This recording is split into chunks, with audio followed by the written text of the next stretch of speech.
Hello everyone, in today's video we will begin to examine the rediscovery of the Hittite civilization during the 19th century.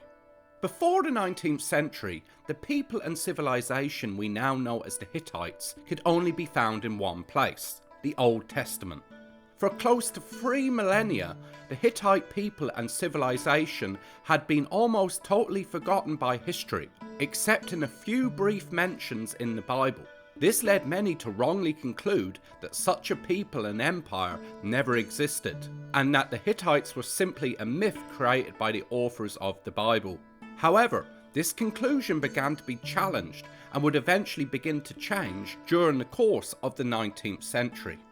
The rediscovery of the Hittites began by accident in 1834 when a French explorer, Charles Texier, travelled to central Turkey on a mission for the French Ministry of Culture to locate the lost Roman city known as Tavium in the region of Galatia. However, on the 28th of July, he discovers the foundations of a much larger and obviously far older city than that of Tavium. The location he had stumbled upon was known as Boğazkale in Turkish. As he explored the site, he found monumental gates that were decorated with large carved depictions of warriors, lions, and sphinxes. Close to the remains of this mysterious city, he came across a series of rocky outcrops that were called Yazıkaya in Turkish, which means inscribed rock. And these rocks were covered in decorative reliefs and a mysterious and unknown hieroglyphic script. He made sketches of many of these amazing reliefs, but had absolutely no idea as to what they actually depicted or how to translate the mysterious written language. Texier had accidentally stumbled upon the site of the lost Hittite capital of Hattusa, but it would take many years before this became known. A few years later, in 1839, Texier came across further evidence of this mysterious people and culture near the city of Izmir in western Turkey, at a site known as Karabel. There he discovered a large carved relief of a warrior with conical hat and pointed shoes, holding a spear and a bow, that looked strikingly similar to the reliefs that he had found in 1834 in central Turkey. However, at first, he and another archaeologist, Karl Richard Lepsius, misidentified the man as being an Egyptian pharaoh, even though it looked nothing like other depictions of ancient Egyptian pharaohs. This identification was based upon a 5th century BC Greek account by the historian Herodotus, who was also aware of the carving. This conclusion would be shown to be wrong later, as the figure actually depicted a 13th century BC vassal ruler of a kingdom known as Myra, who was called Terkasnawa, who would be later shown to have ruled under the yet to be identified Hittite Empire.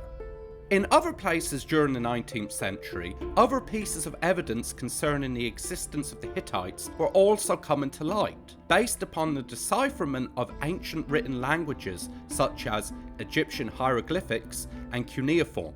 They mentioned both a land known as Hatti and a king of Hatti, that both the Egyptians and Assyrians had obviously had dealings with in and around the lands of northern Syria and southeastern Turkey. Also during the 19th century, other strange and unknown hieroglyphic texts, similar to those found in Turkey by Texier, were being discovered in Syria by men like the Swiss eccentric Johann Ludwig Burckhardt and the Irish missionary William Wright at the cities of Hama and Aleppo.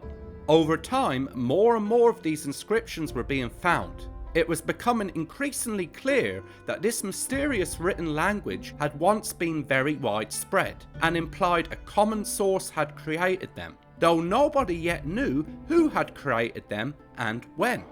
The pieces of this mysterious puzzle began to come together in 1880 when, at a meeting of the Society of Biblical Archaeology in London, the Reverend Archibald Henry Sayce presented in a famous lecture his theory that the still undeciphered written script belonged to the long lost Hittites, and, based upon the widespread distribution of these inscriptions, that they once controlled a vast empire that competed with other ancient powers like Egypt and Assyria.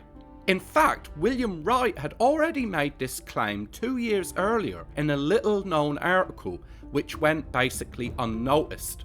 Over time, as we will see later, Sayce was proven correct in his basic argument, though in several points would later be shown to be incorrect.